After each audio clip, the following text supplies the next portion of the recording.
ان کے اوپر فلمیں بنی ہوئی ہیں, ان کی ویڈیوز بنی ہوئی ہیں. اب میں نے ان سے بھی کہا کہ کیا یہ ہماری ایجنسیز کا کام ہے کہ ہم ویڈیوز بنائیں اور گندی ویڈیوز بنائیں یا کسی کے اوپر کوئی اس کے اوپر فائلیں بنائیں؟ کیا یہ کام رہ گیا ہے؟ کیا یہ قوم اپنا پیٹ کاٹ کے اپنی ایجنسیز کو پالتی ہے, اپنی سیکیورٹی کے لیے پالتی ہے؟ وہ تو ملک کی سیکیورٹی کے لیے پالتی ہے. کیا یہ ان کا کام ہے آ کے بتائیں کہ جناب اس کے اوپر یہ فائل ہے تو ہم نے اس کی فلانی فائل بنائی ہوئی ہے اور ہم نے اس کے کوئی ویڈیو بنائی ہوئی ہے؟ یہ کدھر ہوتا ہے؟ اور اعظم سواتی سے جو کیا گیا, اس کی بیوی کو ویڈیو بھیج دی, یعنی اس لیول پہ نیچے گرنا تھا کہ اس کے گھر ویڈیو بھیج دی اس کی, اور یہ کہا کہ جناب, اور ڈرایا گیا کہ تمہاری فیملی سیف نہیں ہے. اور قصور اس کا یہ کہ وہ کہہ رہا ہے کہ NRO2 جنرل باجوہ نے دیا ہے. ساری بچہ قوم جانتی ہے کہ NRO2 جنرل باجوہ نے دیا ہے, NRO1 مشرف نے دیا ہے, سب کو پتا ہے.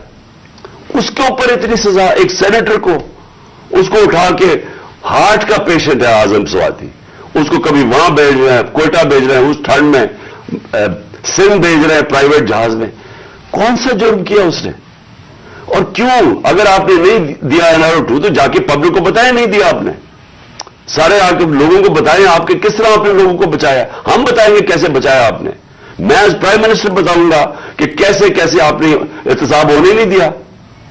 آپ نے وہ جب فیٹ آف کی لیجسلیشن تھی تو وہ خود کہہ رہے ہوں گے وہ اپوزیشن والے کہ یہ تو جناب یہ بیٹھ کے انہوں نے آپ کی آشیرواد ملی تھی, اس کے بعد آپ نے وہ NRO کے یہ جو امینڈمنٹ تھی نیب کی جو اب ہو گئی, یہ تو تب ہونے کے چکر میں تھے, تب ہم کھڑے تھے. اور میں تب سے کہتا گیا کہ یہ ملک ترقی نہیں کر سکتا جب تک اس ملک میں رول آف لا نہیں ہے. اور اعظم سواتی نے کیا بات کی تھی؟ اعظم سواتی نے یہ ٹویٹ کی کہ جنرل باجوہ آپ نے NRO2 دیا, اس کے اوپر جو اس بیچارے سے کیا گیا, کون سی جمہوریت میں یہ ہوتا ہے؟ اور وہ بات کہ جو سچ ہے, NRO2 جنرل باجوہ نے دیا ہے, ساری قوم کو پتا ہے. مجھے پتا ہے کہ میں جب کہتا رہا, جب میں گورنمنٹ میں تھا, میں جنرل باجوہ کو کہتا رہا کہ یہ 30 سال سے چوری کر رہے ہیں, ان کے اوپر کرپشن کیسز ہیں, نیب آپ کے نیچے ہے, آپ نیب کنٹرول کرتے ہیں, میرے نیچے ہی نہیں ہے, کیوں نہیں ان کے کیسز آگے بڑھاتے؟ پہلے تو ہمیں سارا وقت یہ بتاتے رہے کہ فکر نہ کریں سر, ہو رہا ہے سب کچھ, سر ابھی کچھ ہو رہا ہے. پہلے تو ہمیں یہ بتاتے رہے. آہستہ آہستہ ہمیں پتا چلا کہ ان کی تو کوئی نیت ہی نہیں ہے کرپشن کی. مجھے پھر کہنا شروع ہو گئے کہ جی آپ ملک کی اقتصادیات کو ٹھیک کریں, اکانومی کو ٹھیک کریں, بھول جائیں اس کو, یہ اکاؤنٹیبلٹی کو. کبھی کوئی مہذب معاشرہ یہ اجازت دیتا ہے کہ بڑے بڑے لوگ جو اربوں روپے کی چوری کریں, آپ کہ ان کو بھول جائیں, ان کو NRO دے دیں, اور آپ چھوٹے چھوٹے چوروں کو پکڑنا شروع کریں اور سمجھیں کہ آپ کا ملک ترقی کر سکتا ہے؟ کیا چین پاگل ہے جنہوں نے 450 وزیروں کو جیلوں میں ڈالا ہے پچھلے چند سالوں میں؟ کیا جو پریزیڈنٹ شی جن پنگ ہے اس کو اسٹیٹس مین مانا جاتا ہے, اس نے وہ کام کر دیا جو دنیا میں کسی نے کیا ہی نہیں ہے. 70 کروڑ لوگوں کو اس نے غربت سے نکالا ہے چائنا میں پچھلے 30 سالوں میں. وہ اس کو کیا ضرورت پڑی ہے کہ جو کرپٹ منسٹر ان کو پکڑے, ان کا احتساب کرے؟ کیونکہ کوئی معاشرہ بھی کامیاب نہیں ہو سکتا جب تک رول آف لا نہیں ہوتا, جب تک انصاف نہیں ہوتا, جب تک آپ بڑے بڑے لوگوں کو, جو اصل تو نقصان ملک کو بڑے چور کرتے ہیں, آپ ان کو پکڑ نہیں رہے اور آپ کہیں گے نیچے سے یہ بیچارے چھوٹے چھوٹے لوگوں پٹواریوں کو پکڑتے رہے. اور یہ ہمارے سامنے ہوا. شہباز شریف کو بچایا گیا, اس کو اوپر اوپن اینڈ شٹ کیس تھا, اس کا 16 ارب روپے کا یہ جو FI کا کیس تھا, اس میں تو کوئی شک ہی نہیں تھا. اور اس کا جو بیٹا باہر بھاگ گیا, آج جو سلمان شہباز واپس آیا ہے, وہ کیوں باہر بھاگا تھا؟ جیسے ہی FIA نے اس سے سوال پوچھا کہ جناب بتائیے مقصود چپڑاسی اور نوکروں کے پاس اربوں روپے کدھر سے آئے, وہ ایک دم ملک سے باہر بھاگ گیا. اور اس کو ان ساروں کو واپس لایا جا رہا ہے. کیا ہوا؟ اس میں کوئی شک ہے کہ NRO2 دے کے اس سارے ملک کا ایک جنرل مشرف نے نقصان کرایا تھا NRO1 کا, اس ملک نے بھاری قیمت ادا کی اس کی. 4 گنا زیادہ ہمارا قرضہ چڑھایا انہوں نے 10 سالوں میں لوٹ مار کر کے. اب پھر جب ان کے اوپر کیسز تھے 1100 ارب روپے کے کیسز ہیں, وہ انہوں نے پھر ان کو NR2 دلوا دیا. تو کون تھا اس کا ذمہ دار؟ کس نے یہ کیا تھا؟ جنرل باجوہ نے کیا تھا. میں آپ کو چیزیں اس کی طرف دکھانا چاہتا ہوں کہ کیسے قانون انہوں نے بنایا جس میں بچے لوگ, جس میں ہر کسی کو بچایا گیا. انہوں نے جناب نیب لا کی سیکشن 4 میں امینڈمنٹ کی, اس کے اندر یہ فیصلہ, اس کے اندر کون بچتے ہیں؟ راجہ پرویز اشرف بچ جاتے ہیں اور شاید خاقان عباسی بچ جاتے ہیں. پھر انہوں نے ایک اور کیا, بے نامی دار کی ڈیفینیشن سیکشن 5E, اس میں مریم نواز پاک ہو کے نکلائی ساری چوری سے. پھر انہوں نے سیکشن 9 جس کے اندر شہباز شریف بچ جاتے ہیں, اور اس جس کے اندر کہ اگر آپ کسی اور کے نام پہ, یعنی اگر آپ میں پرائم منسٹر ہوں, میں اپنے خاندان کے نام پہ چیزیں لوں تو اس کا مطلب کہ آپ جواب دہی نہیں ہیں. تو جو TT کے سارے کیسز تھے شہباز شریف کے, وہ اس سے پاک ہو گیا. پھر سیکشن 14 کہ آپ کو بتانا پڑتا ہے کہ اگر میرے پاس کوئی باہر ایسٹس ہو, یعنی انگلینڈ میں میری جگہ ہو یا کوئی باہر ہو, امریکہ میں ہو, تو اگر یہ پتہ ثابت ہو جائے کہ یہ میری جگہ ہے تو مجھے بتانا پڑتا ہے کہ یہ میرے کدھر سے پیسہ آیا اس کو خریدنے کے لیے. وہ انہوں نے صاف کر دیا. قوم میں بیداری آ گئی ہے, اور میں وہاں 2 میں چیزیں کر سکتا تھا. ہم وہاں دھرنا بھی دے سکتے تھے, لاکھوں لوگ تھے. ہم وہاں اسلام آباد کے اوپر بھی جا سکتے تھے, اتنے لوگ تھے. ہم اسلام آباد میں خون خرابہ ہونا تھا وہاں, اور کئی دفعہ لوگ چاہتے ہیں کہ خون خرابہ ہو, لاشیں گریں, تاکہ وہ جناب ان کی تحریک اور اٹھ جائے. میں یہ نہیں چاہتا تھا. میں نے ساری سٹرگل آئین اور قانون کے بیچ میں ہے. میں کبھی اس سے باہر نہیں نکلا, اور میں نے اس لیے فیصلہ کیا کہ بجائے ہم وہاں جائیں اور توڑ پھوڑ ہو اور تباہی ہو, میں نے فیصلہ یہ کیا کہ ہم جو 2 اسمبلی اب قربان کرتے ہیں اپنی 2 اسمبلیوں کو, ہم قربان کرتے ہیں اپنے ملک کے لیے, اور اس لیے کرتے ہیں کہ ان کو جب 66% پاکستان میں الیکشن ہوگا, جب ہم ان 2 اسمبلیوں سے نکلیں گے, جو میں بھی بتانے لگا ہوں کب نکلیں گے, 66% پاکستان میں الیکشن ہوگا, تو عقل تو یہ کہتی ہے کہ آپ جنرل الیکشن کروا دیں. لیکن میں پھر سے کہتا ہوں, یہ خوف زدہ ہیں, الیکشن ہارنے سے ڈرے ہوئے ہیں. ان کا کوئی پاکستان کا مقصد نہیں کہ پاکستان اوپر جا رہا ہے یا نیچے جا رہا ہے. ان کا مقصد ایک ہے, کیسے اپنا چوری کا پیسہ بچانا ہے انہوں نے, اور اس لیے یہ الیکشن نہیں کروائیں گے. اور اسی لیے ہم نے فیصلہ کیا کہ ہم الیکشن کروائیں گے. اور میں نے اپنے سارے وکیلوں سے پوچھ لیا ہے, یہ کوشش بھی کریں گے الیکشن کمیشن کے ذریعے کہ یہ کسی طرح ڈیلے ہو جائے. آئین بالکل اجازت نہیں دیتا 90 دن کے آگے. ہم نے فیصلہ کیا ہے, اور میں بڑا شکر گزار ہوں اپنے دونوں چیف منسٹرز کا کہ انہوں نے بالکل میرے ساتھ چلے ہیں, میرا ساتھ دیا ہے. ہم نے فیصلہ یہ کیا ہے کہ ہم اگلے جمعے کو, آج ہے ہفتہ, اگلے جمعے کو ہم دونوں پختونخوا کی اسمبلی ڈیزالو کر دیں گے اور پنجاب کی اسمبلی ڈیزالو کر دیں گے, اور اس کے بعد ہم الیکشن کی تیاری کریں گے. اور اس کے بعد ہماری جو 100 غالباً 23 سیٹیں ہیں اس وقت نیشنل اسمبلی میں, ہم وہاں جا کے نیشنل اسمبلی میں جا کے اسپیکر کے سامنے ہم کھڑے ہو کے کہیں گے کہ ہمارے ریزگنیشن ایکسپٹ کرو. یہ ڈرامے نہ کرو کہ چن کے 8 جو انہوں نے پہلے ہمارے ساتھ کیا تھا, انہوں نے بجائے ہمارے باقی ریزگنیشن ایکسپٹ کرنے کے, انہوں نے 8 سیٹیں چنی. یہ جو بڑا کرپٹ یعنی مورلی کرپٹ الیکشن کمیشن ہے, اس نے نواز شریف کے ساتھ بیٹھ کے 8 سیٹیں چنی جو ہماری سب سے کمزور سیٹیں تھیں, جن میں بڑی کم مارجن سے ہم جیتے تھے, اور جدھر PDM کا ووٹ دگنا تھا ہمارے سے اس الیکشن کے اندر. اب یہ عوام دیکھیں کدھر, آج ایک باشعور عوام ہے, بیداری آئی ہوئی ہے ہماری قوم میں. پتہ ہوتے ہوئے کہ میں نے اسمبلی میں نہیں, میں 8 سیٹوں پہ لڑا, پتہ ہوتے ہوئے کہ میں نے اسمبلی میں نہیں جانا, اس کے باوجود میری قوم نے مجھے سارے 8 کی 8 سیٹوں پہ جتایا, 7 سیٹوں پہ جتایا. اور ایک جو کراچی کے اندر سیٹ تھی, ذرا وہاں دیکھ لے وہ الیکشن کمیشن کو وہ دھاندلی نہیں نظر آئے گی جس طرح انہوں نے پوری اسٹیٹ مشینری استعمال کی اور ووٹ باہر پھینک دیا، اور جو ہر بار استعمال کرتا ہے. تو ہم نے یہ فیصلہ کر لیا. میں اپنی قوم کو آخر میں صرف یہ کہنا چاہتا ہوں کہ دیکھیں، مایوسی گناہ ہے. آپ مایوس ہو کے گھر بیٹھ جائیں یا آپ باہر ٹکٹ لے کے کسی اور ملک میں چلے جائیں اور کوئی نوکری مل جائے، یہ میری نظر میں یہ ایک انسان اپنی جو ڈیوٹی ہے معاشرے کو اس سے بھاگتا ہے.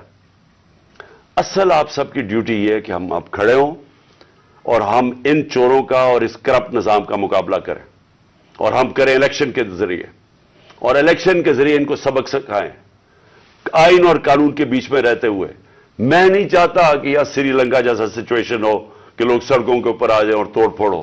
میں چاہتا ہوں کہ ہم الیکشن کے ذریعے ان کو شکست دیں، اور ان کو ایسی شکست دیں کہ یہ ہمیشہ کے لیے ان چوروں کا نام و نشان یہاں سے چلا جائے. مدد کرتے ہیں، تیرے سے مدد مانگتے ہیں. میرے ساتھ آج چودھری پرویز الائی بیٹھے ہوئے ہیں، پنجاب کے چیف منسٹر، اور دوسری طرف میرے پاس محمود خان جو کہ پختونخوا کے چیف منسٹر ہیں. تو ہم نے آج بڑا اہم فیصلہ کرنا ہے اور میں نے اناؤنس کرنا ہے. تو میں یہ چاہتا تھا کہ آج میں اپنی قوم کے سامنے پہلے یہ رکھوں کہ ہم اس سٹیج پہ پہنچے کیسے ہیں، کہ ہم سٹنگ گورنمنٹس ہیں، ہماری اپنی گورنمنٹس ہیں، ہمارا اپنا راج ہے یہاں، لیکن ہم کیوں اس نتیجے پہ پہنچے ہیں کہ ہم سمجھتے ہیں کہ اگر ہمیں اپنی گورنمنٹس بھی قربان کرنی پڑے اس ملک کے اندر، جب تک الیکشنز نہیں ہوں گے، صاف اور شفاف الیکشنز نہیں ہوں گے، ہم سب کو آج خوف ہے کہ ملک ڈوب رہا ہے.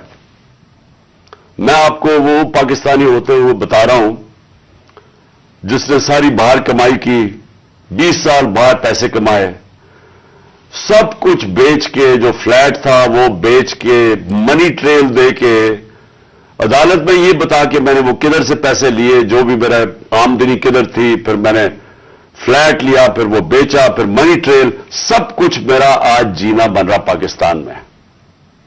اور میری طرح کے سارے وہ پاکستانی، اور میں ان پاکستانیوں کی بات کر رہا ہوں جو کہ اس ملک سے پیار کرتے ہیں، عشق کرتے ہیں اپنے ملک سے، میں ان پاکستانیوں کی بات کر رہا ہوں. میں ان کی بات نہیں کر رہا جو چوری کر کے اس ملک کا پیسہ باہر بیچتے ہیں، جن کا سب کچھ باہر ہے، بزنسز باہر ہیں، بچے باہر ہیں، بڑے بڑے محلات باہر ہیں، یہاں کے چوری کے پیسے سے بڑے بڑے شاہانہ ان کا زندگی ہے. اور میں ان کی بات نہیں کر رہا کیونکہ ان کا اس ملک سے کیا رشتہ ہے، اور میں باقی پاکستانیوں کی بات کر رہا ہوں جو سمجھتے ہیں کہ ہمارا جینا مرنا پاکستان میں. اور میں ان پاکستانی میں سے ہوں جس کو پورا موقع تھا کہ 20-25 سال باہر میں نے کرکٹ کھیلتا تھا، میری شادی بھی وہاں کی، میں پاسپورٹ لے سکتا تھا، برطانیہ کا پاسپورٹ لے سکتا تھا، لیکن یہ میرے کبھی ذہن میں یہ چیز نہیں آئی کہ میرا پاکستان کے علاوہ کوئی اور گھر ہے. تو میں آج وہ پاکستانی آج بات کر رہا ہے کہ مجھے پہلی دفعہ مجھے خوف آ رہا ہے کہ یہ جو چوروں کا ٹولہ اوپر بٹھایا گیا ہے یہ ملک کو تباہی کی طرف لے کے جا رہا ہے. میں آج کوئی پاکستان کے بزنس مین سے پوچھ لے، کوئی انڈسٹریل سے پوچھ لے، پاکستان کے کسانوں سے پوچھے، پاکستان کے مزدور سے پوچھیں، جس کی آج آمدنی اور اس کا جو خرچہ ہے اس میں اب کوئی بیلنس ہی نہیں رہا. 50 سال کے بعد سب سے زیادہ مہنگائی ہوئی ہے آج پاکستان میں. آج ہماری انڈسٹری بند ہو رہی ہے، وہ انڈسٹری جو ہمارے دور میں بڑی مشکلوں سے تیسرے اور چوتھے سال میں ہم نے محنت کر کے انسینٹیوز دے کے انڈسٹری بڑھائی، جو کہ ہمارے آخری مہینے میں 26% انڈسٹریل گروتھ تھی، جو ٹوٹل انڈسٹری تھی 10.7% پہ لارج